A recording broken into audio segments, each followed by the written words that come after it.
In the end, Megumi completely defeated Reggie, and it was all thanks to the divine dog. With Megumi's tactical prowess, he was able to get points away from Reggie. But this ended in a bittersweet way, and it turns out that Reggie could quite possibly be a sorcerer from the past, stating that he is upset from losing to a modern day sorcerer. And with Reggie commenting about how Tengen is still alive, it makes you really think, how far does he really go back with all these other sorcerers? And like I stated before, Reggie could have quite possibly been a helping hand for Megumi during the culling game, especially when he says that he is not good friends with Kenjaku. Megumi really could have worked together with Reggie if he wasn't so anxious and bloodthirsty for the points in order to keep Sumiki from joining the culling game. Megumi eventually got what he wanted, which is an amazing thing because Reggie gave him his 41 points, but here we can see that Reggie isn't that bad of a guy for even giving Megumi so many points, even though Megumi killed him. And when he says, "Let fate toy with you, become a clown, and then die." Of course, Reggie undoubtedly cursed Megumi, and this makes me really interested to see what this dialogue could do in case it plays a role in the part further on in the story.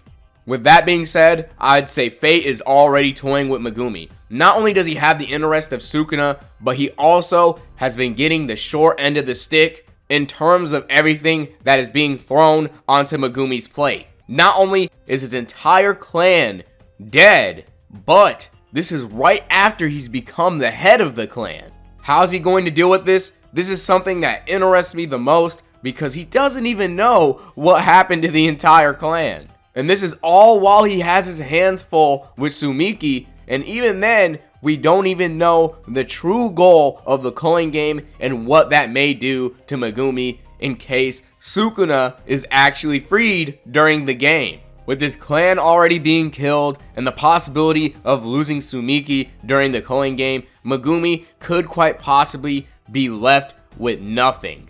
The comedian was really interesting this time around with his ability covering him in lotion or some type of secret sauce. All we know is that it makes him slimy. He's actually pretty broken because his ability allows him to manifest situations that he imagines that are funny into reality. So, of course, if a situation was not funny, then it wouldn't come into the reality. But if it is funny, then yes, it's going to affect the reality. And also, the ability can work against Satoru Gojo. So, I think he might have met his match this time around. Because it's also funny because this comedian guy doesn't know anything about his own curse technique. So if he masters it, could he beat Satoru? I'll let you figure that one out yourself. Anyway, Megumi is continuing to be a psychopath by slaughtering anyone he sees, and he continues his manhunt, well, woman hunt, I guess you could say, because he's attacking Remy right now. But even though he has enough points or something close to that amount to get Sumiki out of the culling game by making a new rule, he is still trying to kill Remy, which is most likely because she lied to him and put him in this situation. Yet, this situation is the only reason that he is able to have enough points to stop Megumi from joining the game so he doesn't have to kill more people. Yet, right now, he is still killing more people.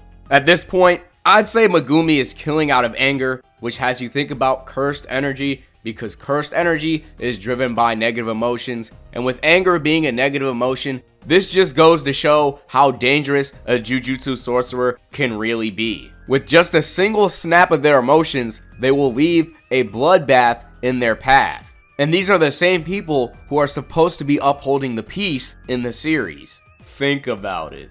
And yet, the only thing to stop Megumi from killing Remy would be his sister Sumiki. She is the sole reason as to why he's even killing people in the first place, yet she's stopping him from doing it now. By killing others in order to save Sumiki, Megumi would undoubtedly be going against Sumiki's wishes, and Sumiki preventing Megumi from taking Remy's life is a clear-cut example of this.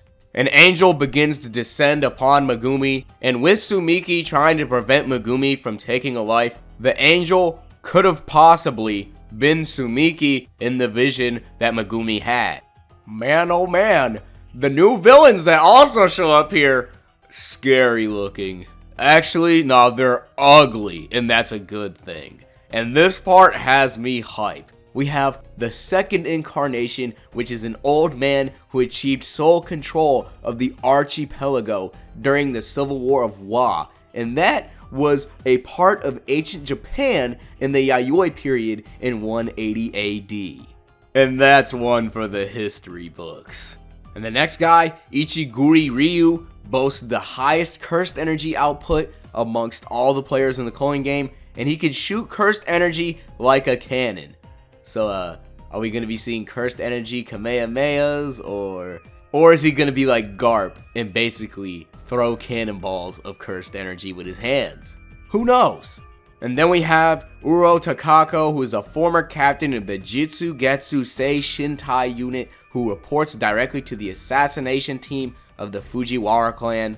And she manipulates the sky with her cursed energy. So I don't know who's going to be able to fight that and live, but it's also very important to note that she is also from the rival clan of the Michizane clan. So if she sees Yuta, it might just go down. And this was my favorite part of all. The cockroach cursed spirit who is released from Kenjaku's cursed spirit manipulation. So this man, I'm guessing he's gonna have a scuttle ability, just right above your head on the ceiling, and everybody's just gonna be shook. It's pretty disgusting seeing him with these human hands. But yeah, I have high hopes for this character, and I hope he's not fodder. And I want to see a backstory for the Cockroach Man immediately. Why am I so fascinated by the Cockroach Man? Well, honestly, outside of me knowing that there's probably a fear of cockroaches and that's why this guy exists, I want to know why there's a Cockroach Man. Like, what is he doing? What's his goal? He has 54 points, so you know he caught bodies. What's he up to? I'm hoping he does a lot more, because the old man who was controlling the archipelago got immediately killed by Yuta. I mean, he does have two types of Shinigami that work on their own, so we might see them later on. But yeah, I'm hoping we get a lot more out of Cockroach Man. That'll be all. And be ready for Yuta, because he does not look happy.